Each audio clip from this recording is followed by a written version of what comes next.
vanished the moment I realized my wife had lied. The children I loved were never mine. 15 years later, a teen showed up, trembling with rage. You never even tried to fight for us. I smirked, shook my head, and said, I was fighting a lie. Take it up with your mother and the man who created you. This all started in 2005. I was 33. Living in Littleton, Colorado. I had a house with a yard, 2 kids, and a wife I thought I could trust. I worked long hours at a machine shop in Englewood. Good work. Dirty work. It paid well and I was proud of what I did. Rachel, my wife, worked part-time as a bookkeeper at a small firm in town. Our daughter Lacey was 8. Our son Nathan was 6. I thought we were one of those normal families people talk about. Rachel and I met back in college. We had our ups and downs, like most couples. Took a break for a semester our junior year.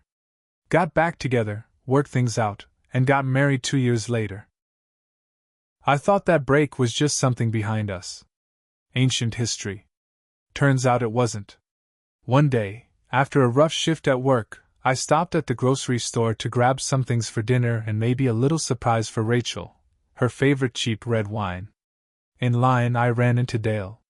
He was someone I hadn't seen in years. We weren't exactly friends in college, more like acquaintances. He was a loudmouth, always chasing women, always bragging. We chatted for a minute. Then out of nowhere, he dropped this bomb. So, you and Rachel, huh? She ever tell you we hooked up during that break you two took in college? I just laughed it off, kind of awkwardly. That was a long time ago. Then he said something I'll never forget. You ever notice Nathan looks just like me? Man, that kid could be mine. He laughed. I didn't. I left the store without the wine.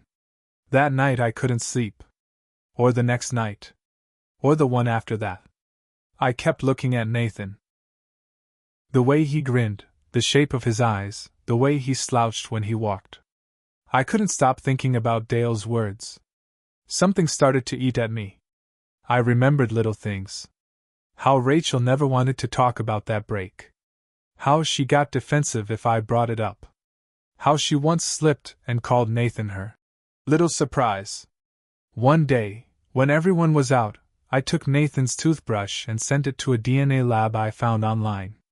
3 weeks later, the envelope came in the mail. I opened it in the garage, sitting on the concrete floor. My hands were shaking. 0% match. I didn't cry. I didn't scream. I just stared at the numbers. I tested Lacey next. Same result. I sat in my truck for 6 hours. Didn't move. Didn't call anyone. Just sat there with both test results in my hand, trying to figure out how my whole life turned out to be a lie. When I finally confronted Rachel, she stood there silent at first. Then she broke down. I was scared, she whispered. We were on a break, and I thought it didn't matter. Then I got pregnant, and you came back, and you were so happy. I didn't want to ruin it. You let me believe I was their father. You were. In every way that mattered. No, I wasn't. You raised them. You were there for everything.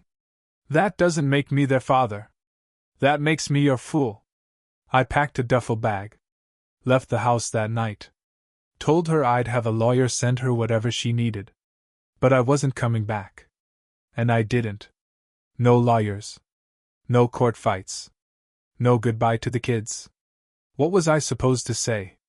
Hey, sorry I'm leaving, turns out your mom lied about who your dad is, and I'm just some guy who loved you for no reason. I drove until the road felt like it belonged to me. Ended up in Missouri. Changed my name. Got a job fixing trucks. Started from scratch. I didn't tell anyone about what happened. I never got close to anyone again. I didn't want a second family. I didn't want any more lies. For 15 years, I didn't look back. Not once. Then 3 months ago, someone knocked on my door. It was a teenager. Tall. Angry. I recognized the face immediately. Nathan. You're Jack Hayes? He said. Used to be. I replied. I'm Nathan. I didn't know what to say. He looked so much like Dale it hurt. You never even tried to fight for us, he said, eyes wide, voice shaking. You just disappeared. Like we were nothing. I took a deep breath. Looked him straight in the eyes. I was fighting a lie, I said. Take it up with your mother and the man who created you. He looked like he'd been slapped. I thought you were my dad. I thought that too, I said. For years. And then I found out the truth. And it destroyed me. He just stood there, breathing hard, looking at me like I was the villain, like I had ripped his world apart. But the truth was, I didn't rip it apart. Rachel did. Dale did. I just got caught in the middle of it. He left without another word. And I thought that was the end of it. But the truth has a way of digging back up. And sometimes the people who show up at your door, they're not just looking for answers. They're looking for someone to blame. Nathan didn't come back right away. I figured he was done with me. Maybe he got it off his chest and moved on. Maybe he told Rachel I was a cold bastard and she cried over it. I didn't care. Or at least, I told myself I didn't. 2 weeks later, I came home from work and found someone standing in my driveway. It wasn't Nathan this time. It was Lacey. Older now, 18 or 19 I guessed. Long dark hair, arms crossed tight, a cold stare that cut right through me. You really just left us? She said. I opened my mouth, but nothing came out. Did we mean that little to you? I stepped closer. You want the truth? Yeah. That'd be a first from you. I nodded slowly. You weren't mine. Neither of you. I found out, and I couldn't stay. Not with your mom. Not with the lie. She blinked fast. Like she was trying not to cry. So what? You didn't even say goodbye? What would I have said? That I wasn't your dad? That the man you called dad for your whole life wasn't who you thought he was? That would have still been better than disappearing. Maybe. But I didn't know how to do that. I didn't know how to break your hearts after mine had already been crushed. She looked down, fists clenched. Nathan's a mess. You know that? He drinks. He fights. He says it's because you abandoned us. I felt like someone punched me in the gut. He doesn't even know the whole story. He knows you never came back. And you know what? Neither did Dale. Turns out he wanted nothing to do with us. So we had no one. That hit hard. Dale walking away, that wasn't something I ever thought about. I figured once the truth came out, he'd be in their lives. Step up. Be the dad I never could be. He left? I asked. She nodded. Told Mom it was her problem. Said he didn't want to ruin his marriage. So she raised us alone. She was a mess too. But at least she stayed. I didn't say anything. What could I say? You could have been there. She whispered. You could have told us the truth. Given us something. But you chose to run.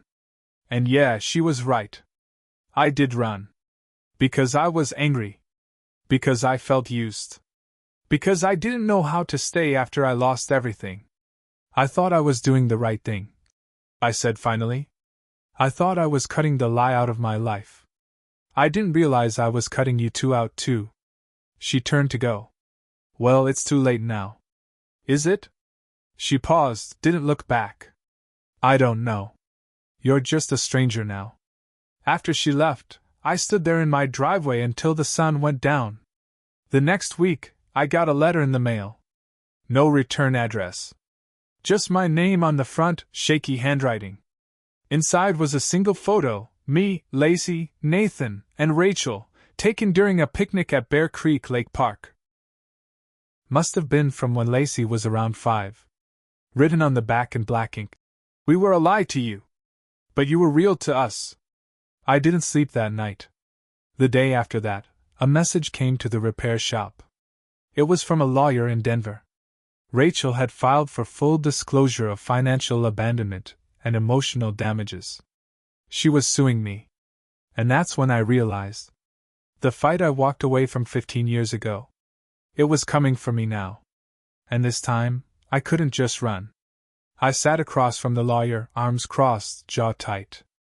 I hadn't stepped foot in Colorado in over a decade, and now I was being dragged back because of a lawsuit I didn't see coming. "She's going for emotional damages?" I asked, barely holding back a bitter laugh. The lawyer, a younger guy named Rick with tired eyes and cheap cologne, nodded. "Technically, it's filed as willful abandonment of parental responsibilities. There's no criminal charge, but she's asking for back support. She's saying I owe her money, for kids that aren't mine? She's arguing you were their de facto father for over 8 years. That you played the role willingly, and that leaving without warning caused lasting emotional harm." I looked away. My fists clenched in my lap. She never told the kids. She kept the lie going.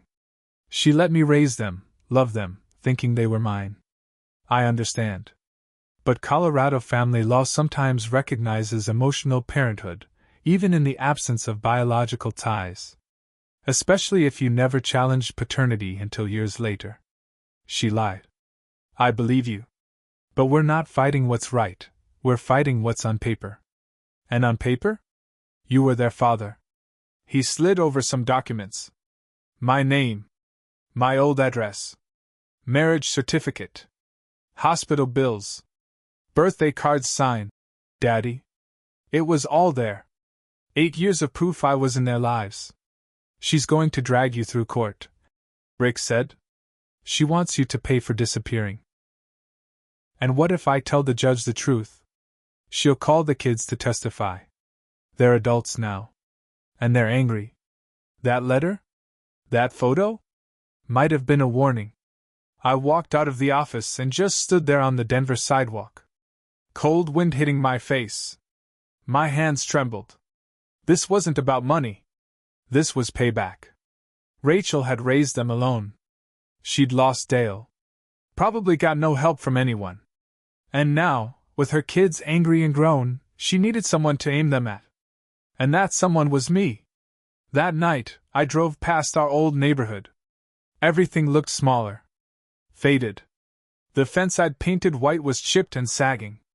I parked across the street and sat in silence for a long time. Then a light came on in the living room. I saw her. Rachel. She looked older, of course. Thinner. But still had that same sharp look in her eyes. She noticed my truck. Walked to the window.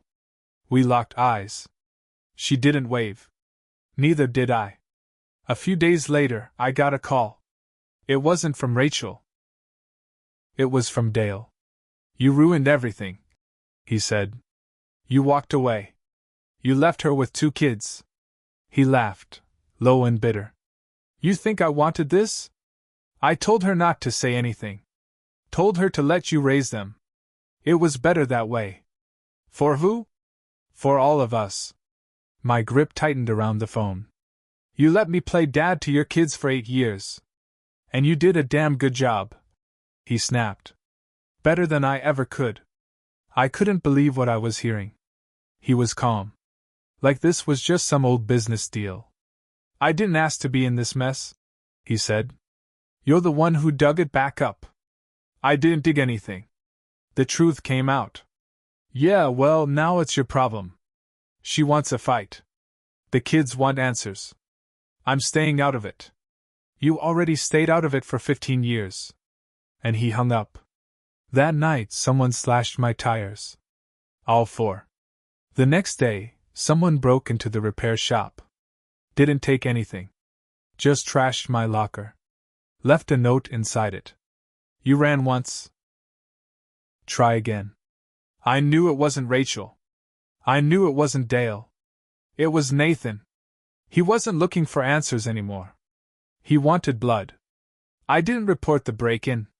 What would I say? That the son I used to tuck in at night was now threatening me? Instead, I changed the locks at the shop. Slept with a crowbar by the bed. Every sound outside made my chest tighten. I was tired. Of all of it. I went back to the lawyer and told him I'd fight. Not just the claim, but the story Rachel was building. I was done being the villain in a lie someone else created. The court date came fast. Too fast. Rachel showed up first. She wore a dark suit, hair tied back, face stone cold. Her lawyer did all the talking. Said I abandoned the kids. Said I caused emotional harm. Said I left them with no father figure and it fractured their identity. She didn't look at me once. Then came Nathan and Lacey. Nathan's glare burned into me. Lacey just looked tired. Hollow. When it was my turn, I stood up, cleared my throat, and spoke from the gut. I believed they were mine. For 8 years I believed it. I changed diapers, cleaned vomit, missed work for school plays. I loved them more than anything. I turned to Rachel. But you lied. You let me believe something that wasn't true. You watched me love them, knowing one day the truth would crush me. She didn't blink. I didn't leave because I stopped caring, I said. I left because I couldn't breathe under the weight of that lie. And yeah, I made mistakes. I should have said goodbye. I should have told them the truth myself. But I was broken. And none of you were there when I had to sit in a garage and read that I was nothing to the kids I loved. The judge listened. Quiet. Expressionless. When it was over, I walked past Rachel. She didn't move. But Nathan stepped in front of me. You always had a choice, he hissed. So did she, I said. So did Dale. He shoved me. Not hard. But enough. A bailiff stepped in. I didn't fight back. I didn't need to. A week later, the court ruled. I wouldn't know money. But the judge said there was no winner here. Just a family torn apart by betrayal, silence, and too many buried truths. The next morning, I found an envelope on my porch. No name. Just a drawing, one Nathan had made when he was 6. A stick figure family. Mom, Dad, Lacey, and him. All smiling. I sat on the porch and cried. For everything. A month passed. Then 2. One night, I heard a knock again. I almost didn't answer. But I did. Lacey stood there, holding a box. I found some of your stuff, she said. Thought you should have it. Inside was an old photo album. Birthday cards. A tie Lacey gave me for Father's Day when she was 6. One I never wore because it was too ugly, but I kept it anyway. I don't hate you, she whispered. I don't hate you either. She turned to go. Then paused. Rachel's sick, she said. Cancer. She didn't want you to know. But I thought you should. I nodded. Didn't ask for more. She left the box and walked away. I didn't go see Rachel. Not out of hate. But because we'd already said everything in silence. 3 months later, Rachel passed. Lacey called to tell me. Nathan didn't. I didn't go to the funeral. But I sent a letter. Just 3 words. I did love you. I don't know if they believe it. I don't even know if they should. But I know this, you can't build truth on a lie. And sometimes, revenge is just the truth finally being heard. Even if it comes too late for anyone to heal from it.